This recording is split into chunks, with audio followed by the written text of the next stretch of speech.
let's hear what our commentators make of what's been, by any standards, a remarkable 7 days in local politics. Professors Deirdre Heenan and Rick Wilford are with me. Evening to you both. Evening. Let's talk, first of all, well, let's just pick up on Jamie Bryson at Stormont, Martin McGuinness at Stormont, and the evidence that they gave to the Finance Committee. What did you make of it, Rick? Well, I thought it was astonishing that Bryson watched all of it, and he didn't get at all ruffled. That was the other thing I thought was interesting, not only the extent of the allegations and naming the 5 people who are allegedly meant to have benefited financially from the deal, but I thought, rather like Noel Doran said earlier on, I'm rather taken with what Martin McGuinness had to say about the poisonous relationship, in effect, which exists within OFMdFM. It's quite clearly, you know, it's not a joined-up relationship. It's an uncivil partnership at best. I think that doesn't betoken very well for the future. The NAMA allegations has cast a cloud over the talks. We've also got the independent panel, which is going to report in about a month's time. Those could all come together. And quite frankly, I can quite see a demand for suspension being made again by the DUP. And I don't think Peter Robinson is going to, as it were, desert the ship in that context of what could be a full-blown crisis. Were you watching yesterday slack-jawed? It was just astonishing. I suppose the thing for me was Jamie read from a script, but what I came away with was the view that we talked about a dysfunctional system that we have.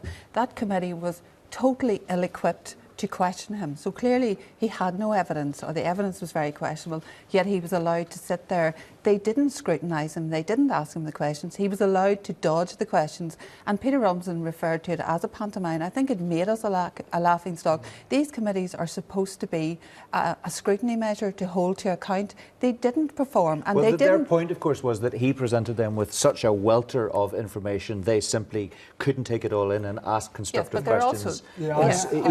Immediately. That was what they said. Yes, but they're supposed to be skilled, they're supposed to rise above party politics, they're supposed to be incisive. Compare those to some of the committees that sit at Westminster and say, are they doing their job? You have to compare apples and apples, Deirdre. I have some sympathy with what you're saying, but I also have some sympathy with the committee because they didn't get the documentation. So unlike, say, ordinarily, if you appear before a committee, you get the documents, or the witness, you know, gives at least some kind of summary brief beforehand so that they know exactly where you're coming from. But yesterday, I think they were just taken by surprise. There was certainly a lack of sure-footedness and quick-wittedness, I think, on the part of committee members. Well, it seemed that he was running rings around them, which is it just seemed to be junior debating society level. OK, let's talk about John McAllister's opposition bill. We've had an interesting sample of opinion from 3 political figures from Stormont there, and I suppose they regard it as a bit of a curate's egg, good in parts.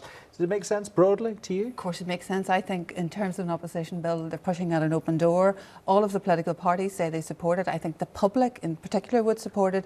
It leads to a more normal form of politics. People want to see scrutiny, they want to see accountability, they want to see transparency, they want to see our politicians held to account, and I think they feel that that is missing from the system that we have.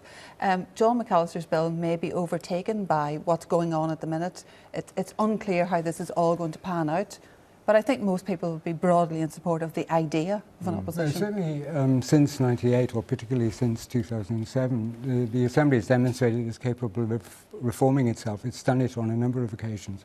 The procedure for nominating First and Deputy First Minister, for example, is no longer subject to a joint ticket cross-community vote, or the procedure they came up with to nominate and put in place a Justice Minister, getting rid of the Civic Forum, which was meant to be an indispensable part of the whole architecture. You know, it's not as if it's incapable of reform. It is. All parties in principle are in favour of a formal opposition, okay?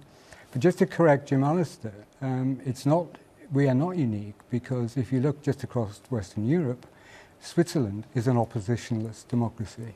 South Africa, for a period under the ANC, in the immediate post-apartheid period, was an oppositionless democracy, in effect. But certainly Switzerland is, and always has been, an oppositionless democracy. So it's not as if we're unique.